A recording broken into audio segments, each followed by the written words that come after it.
안녕하세요. 트레이더 슈아쿠입니다. 오늘은 조금 어렵지만 트레이딩 한다면 반드시 알아야 할 시장의 구조적인 이야기를 해보려 합니다. 최대한 쉽게 풀어서 설명해 드릴 테니 끝까지 읽어주세요.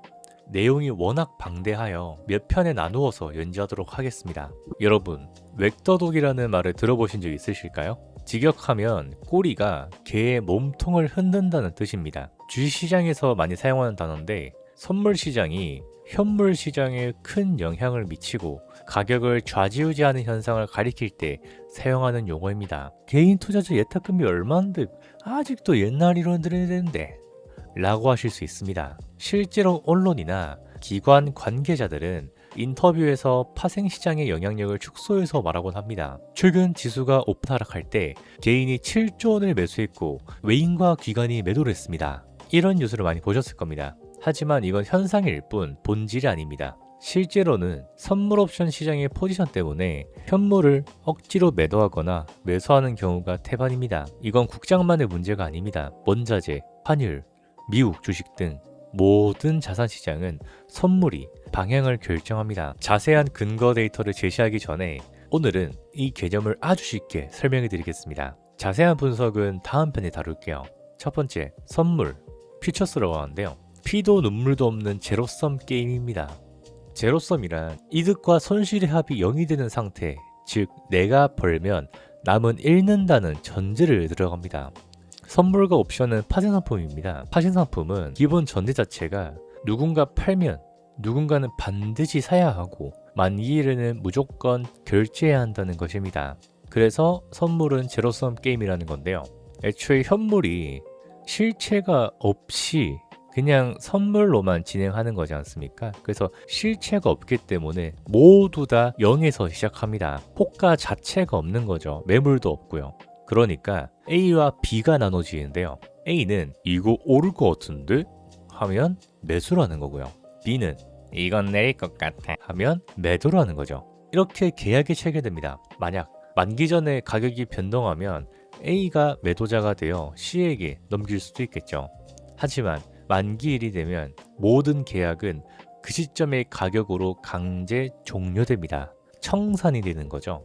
주식은 회사가 성장하면 모두가 웃을 수 있지만 선물 시장은 정확히 누군가는 벌고 누군가는 잃는 냉혹한 시장입니다. 그리고 옵션을 좀 설명해 드리겠습니다. 옵션은 좀 더 많이 복잡하지만 진짜 쉽게 설명을 해드리려고 좀 생각하다 보니까 일회용 여행자 보험에 비유하시면 이해가 비교적 쉽습니다.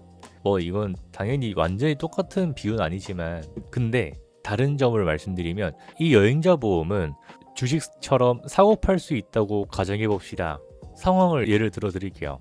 제가 여행을 가는데 혹시 모를 사고가 불안해서 아니면 사고가 날 거라 확신을 해서 여행 전 보험을 계약합니다. 보험사는 사고 확률과 기간을 계산해 저에게 돈을 받고 보험을 팝니다. 그래서 케이스가 두 개로 나눠지겠죠. 첫 번째는 위험이 발생합니다.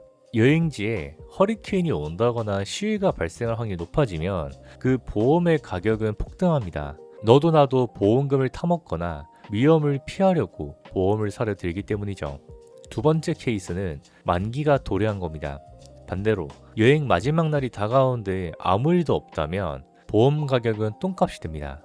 시간이 지날수록 사고날 확률이 0에 수렴하기 때문이죠. 결국 만기일에는 딱 두 가지 결말뿐입니다. 만기일에 사건이 발생했다. 정해진 조건에 도달하여 보험금을 받는 거고요. 만약에 사고가 없었다면 조건에 도달하지 못해서 보험금만 날리는 겁니다. 선물과 옵션의 공통점은 간단합니다. 1. 제로섬 게임입니다. 두 번째, 만기가 있습니다. 남의 돈을 무조건 뺏어오는 구조이고 승부가 무조건 날 수밖에 없는 구조입니다.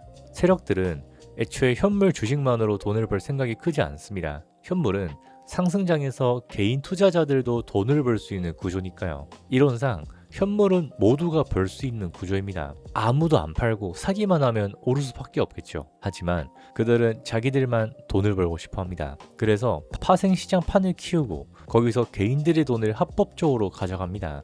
이번 옵션 만기에 개인은 옵션에서만 350억 원 손실을 봤는데 외인은 무려 옵션에서만 1240억을 벌어갔습니다. 이렇게 매달 돈 복사가 가능하고 3달마다 선물 옵션 동시 만기일, 트리플 위칭데이를 하죠. 이날에 2배 이벤트를 열 수 있는데 뭐하러 힘들게 현물 주식을 사서 올리겠습니까? 결론적으로 현물 주식은 그들이 파생시장에서 수익을 내기 위해 지수를 조정하는 수단에 불과합니다. 최근 지수가 5,500을 갔던 것처럼 파생시장의 포지션에 따라 누구에게는 기적이, 누구에게는 절망이 되는 겁니다. 오늘은 웩도덕의 기본 개념과 파생시장의 본질에 대해서 이야기해 보았습니다. 내일은 2월 옵션 만기 결과 분석 및 3월 시장 예측을 통해 오늘 말씀드린 내용이 실제 데이터로 어떻게 나타나는지 보여드리겠습니다. 현물만 보지 마세요. 숲을 봐야 나무가 보입니다. 지금까지 트레이더 슈아코였습니다. 감사합니다. 오늘 이 글은 제 머릿속에 있는 시나리오일 뿐입니다. 저는 이 블로그와 유튜브를 통해 2030년까지 가는 이 거대한 파동의 흐름을 매일 기록할 것입니다. 저는 여러분들에게 어려운 말 쓰고 싶지가 않습니다. 당연히 길고 전문적으로 쓰는 건 누구나 할 수 있죠. 하지만 방향에 대해서는 아무도 제대로 설명해주지 않을 때가 많습니다. 저는 여러분들이 이해를 하며 서로가 돈을 잘 버는 길을 만들어주고 싶습니다. 여러분의 생각은 어떠신가요? 제 시나리오가 망상 같으신가요? 아니면 기회로 보이시나요? 댓글로 의견을 남겨주시고 만약에 마음에 드셨다면 구독과 좋아요 부탁드립니다. 지금 공포에 떨지 마십시오. 당연히 조정은 오고 그 뒤에 상승은 옵니다. 세력은 이제 시작했습니다. 지금까지 트레이더 샤코였습니다. 감사합니다.